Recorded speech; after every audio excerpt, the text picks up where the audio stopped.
I'm going to talk about something. We're gonna look at something that is arguably considerably more ghoulish, but at least not as just viscerally, visually upsetting. So, okay. This is the first of the speeches. This is from 3 days ago, which is already sort of, this is from PBS NewsHour, and it's already mislabeled the Israel-Hamas war. That is the deceptive framing that is being used, as if Israel were making any distinction between Hamas and other Palestinian factions and just, like, random Palestinians. And they've explicitly made it clear they're not making any such distinction. They're not even pretending to make such distinctions.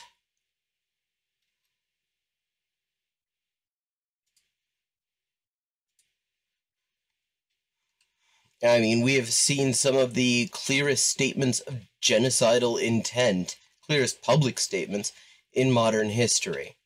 And the thing to remember as we look at Joe Biden is he could end all this with a phone call. Israel can only do what they're doing right now because the U.S.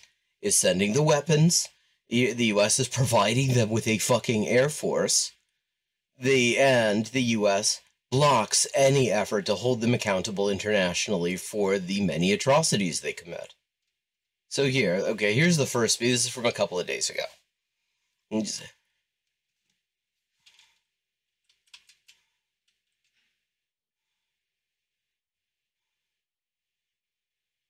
I have a feeling this is the best part of the speech, so savor it. It's downhill from here.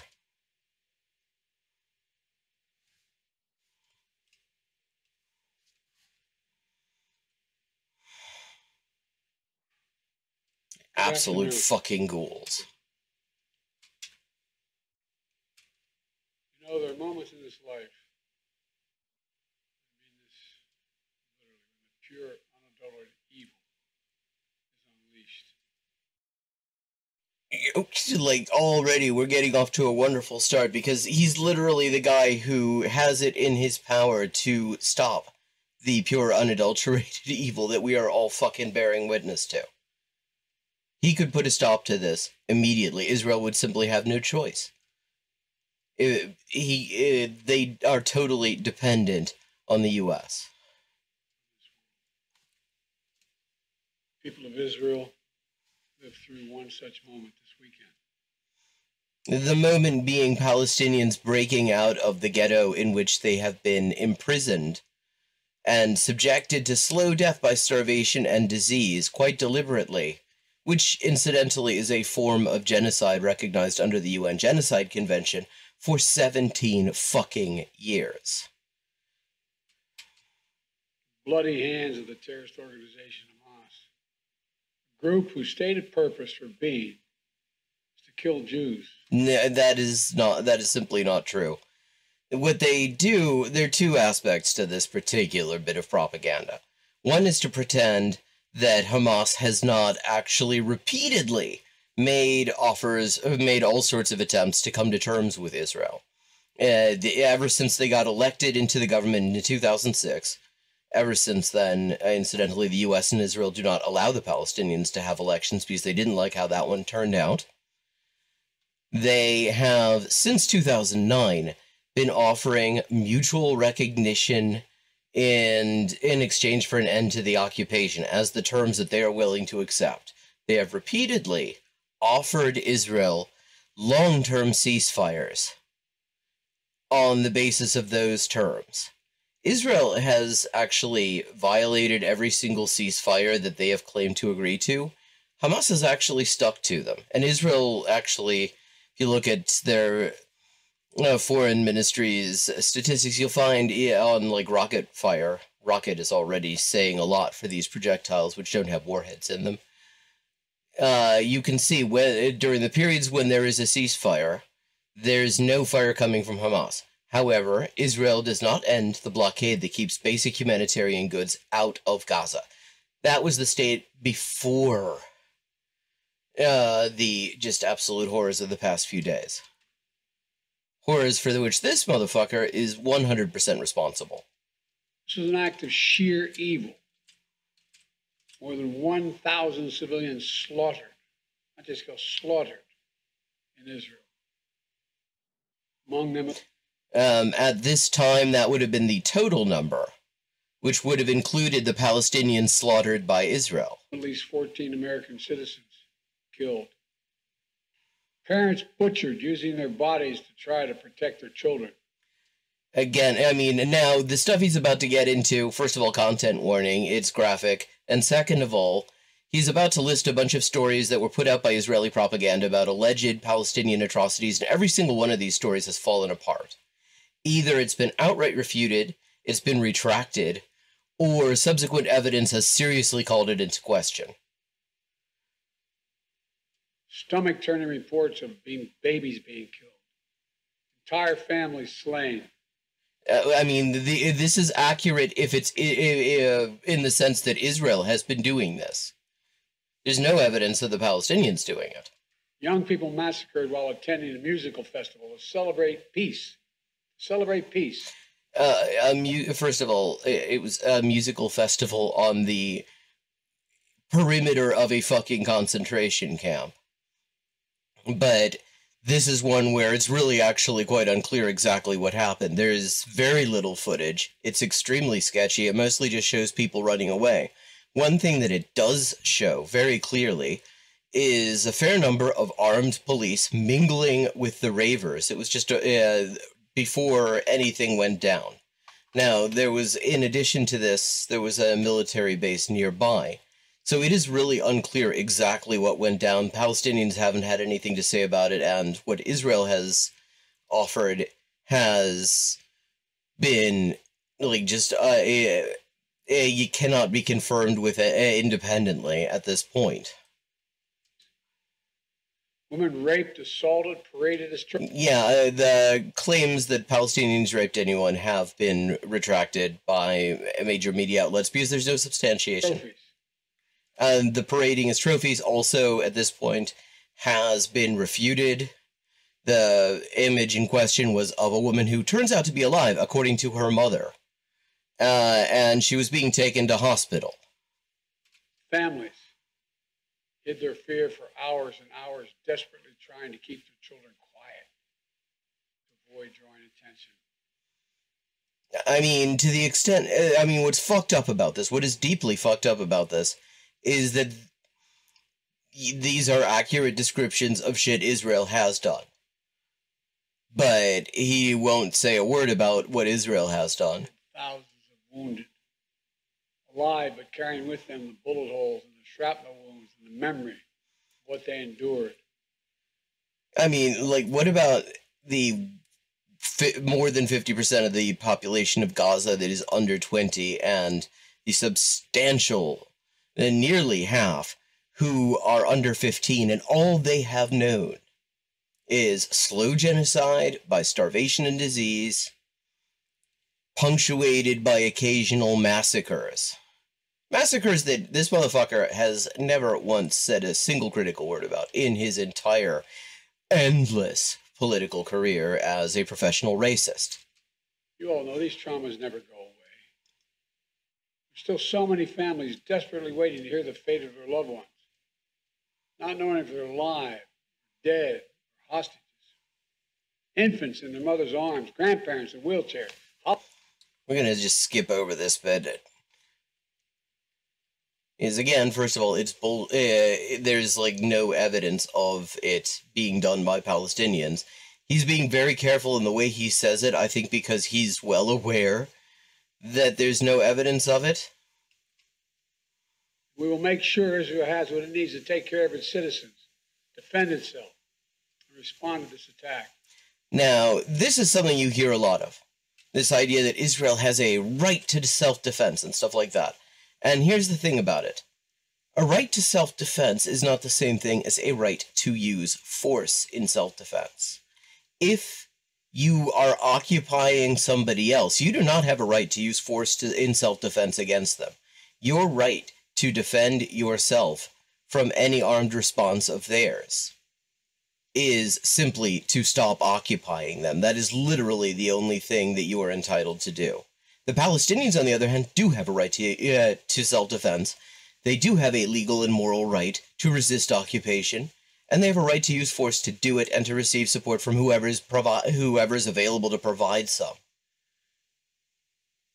What is often left out of narratives of the Palestinian counteroffensive that started on the 7th of October is that it was in part in response to pogroms going on at the time, ongoing, with Israeli state support in Huwara and other Palestinian towns, both inside the Green Line, inside what is like the internationally recognized territory of Israel, and in the West Bank. That's been going on with horrifying frequency over the past year and even longer.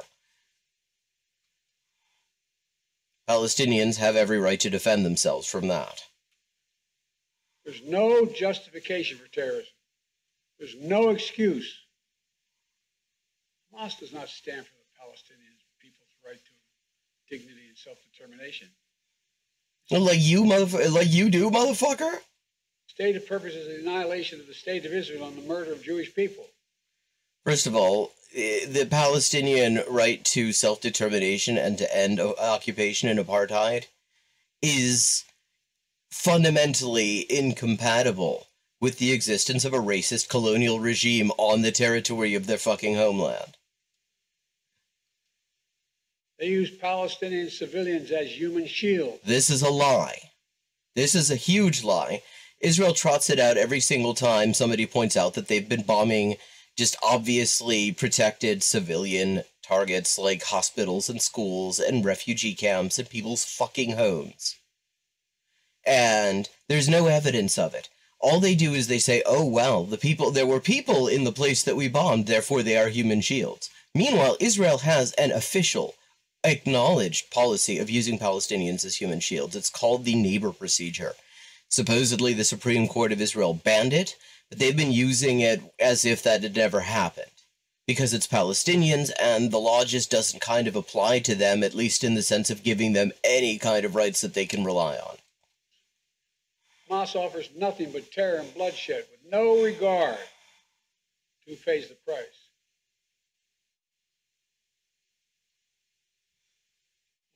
I mean, this fucking ghoul talking about terror and bloodshed, what exactly do you fucking offer? Like, this country has brought war to every inhabited continent. There is nobody in the world who has more moral low ground when it comes to talking about war and atrocities and terror. Innocent life is heartbreaking. Fuck you. Like every nation in the world, Israel has the right to respond, indeed has a duty to respond.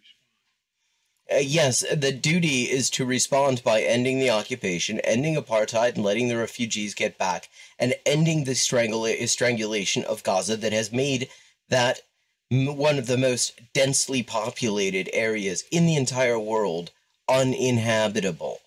The UN, like a decade ago, said if things continued as they were at the time, and they have, Gaza would be uninhabitable by 2020. It's 2023 now. Things have gotten steadily worse. I mean, they don't have fucking drinking water. Even before Israel, like, literally cut off the water to them. They did not have safe drinking water. It was like 97% of the water was not potable. Because Israel blows up their fucking sewage treatment plants. Their water treatment plants. And then does not allow anything that could be used to repair that infrastructure back into the country.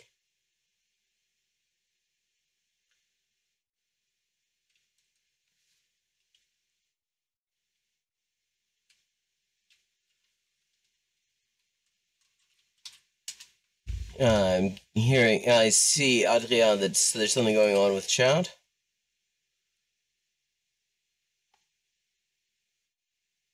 We'll say it again. I have the YouTube window open now. So, with any luck, I'll be able to catch it this time.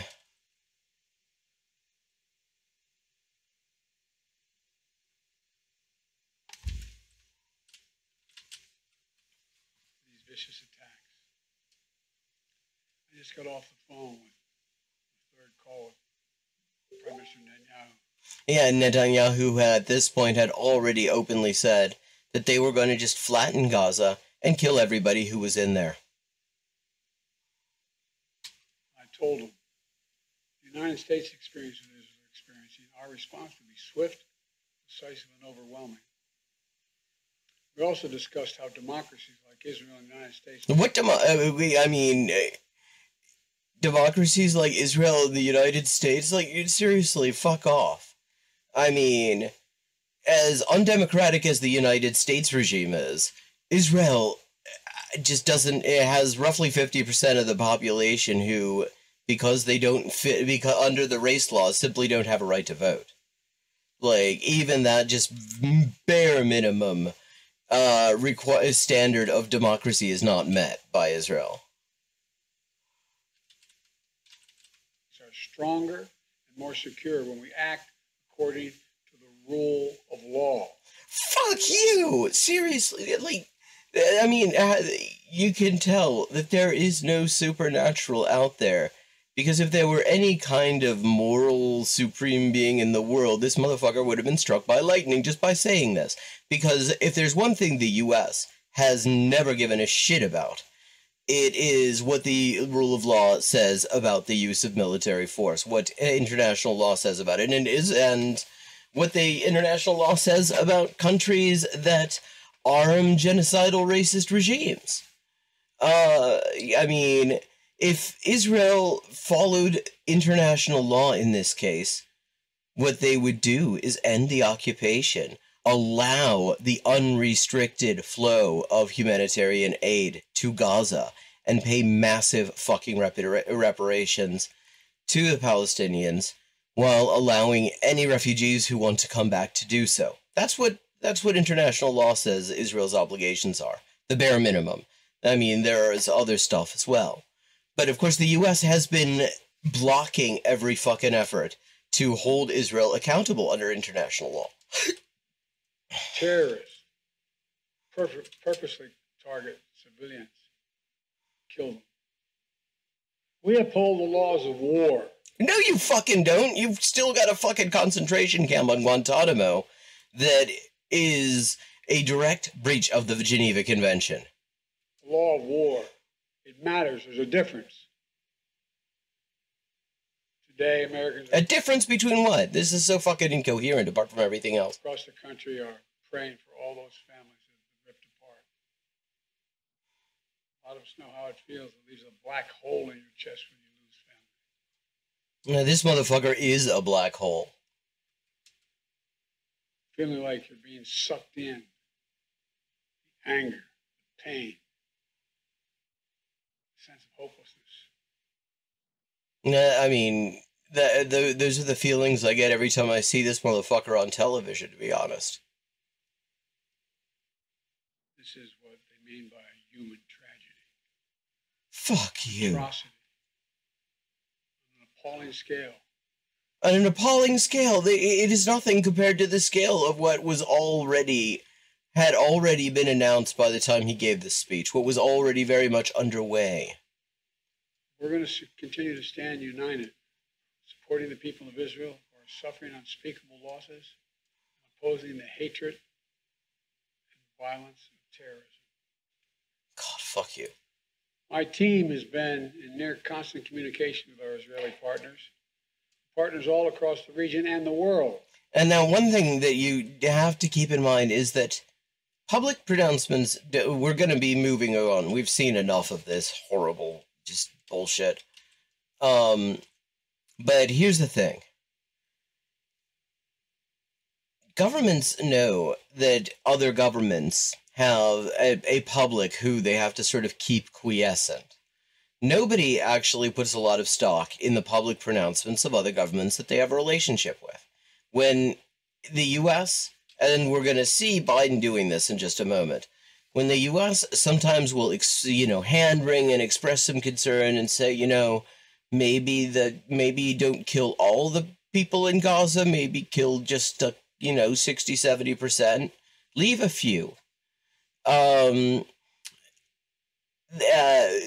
Israeli government knows perfectly well that that's something that is being said because Biden's people know that people in the U.S. are watching what's going on and are utterly appalled by it, a lot of them. Especially people who are likely to vote for his ass. What matters, the message, the language that Israel and the U.S. actually speak to each other is the language of military aid.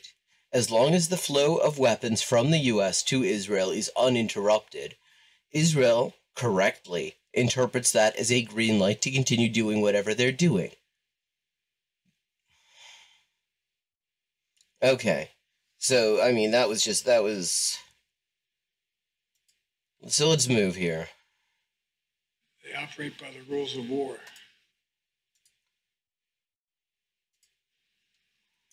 The rules of war. Oh, fuck off. And there are rules of war. Like, God, I mean, first of all, this is just so fucking incoherent. And second of all, like, the U.S. doesn't get to lecture anyone on rules of war. If the U.S. followed the rules of war, every single fucking president in my lifetime, and basically every single president since World War II, when a lot of these rules of war were written in the first place after 1945, would be in prison, would have died in prison. I've known Bibi for over 40 years. Bibi, fuck you. A very frank relationship. I know him well. And the one thing that I did say... I mean, 40 years means that he's known him from back when he is believed by a lot of people in Israel, based on available evidence, to have been involved in the assassination of Israeli Prime Minister Yitzhak Rabin in the 1990s. Like, he's saying that they go back that far. That is an admission. That it is really important that Israel, all the anger, frustration, and just, I don't know how to explain it, that exists, is that they operate by the rules of war. The rules of war. And there are rules of war. Like, what does that mean, though, when you say... I mean, we know what it means. It means fuck all. Because the only language that Israel will understand is actually meaning that it's time to stop, is any indication that the tide of military aid is being stemmed. If if the U.S. cuts them off, that's how they know they've gone too far. If the U.S. even talks about cutting them off, they know they've gone too far. They know they need to reel their heads in. As long as we have this fucking incoherent blather here, where one of the leading war criminals in the world talks about the rules of war. I mean, they know that they don't have to... I mean, he's not even being specific here.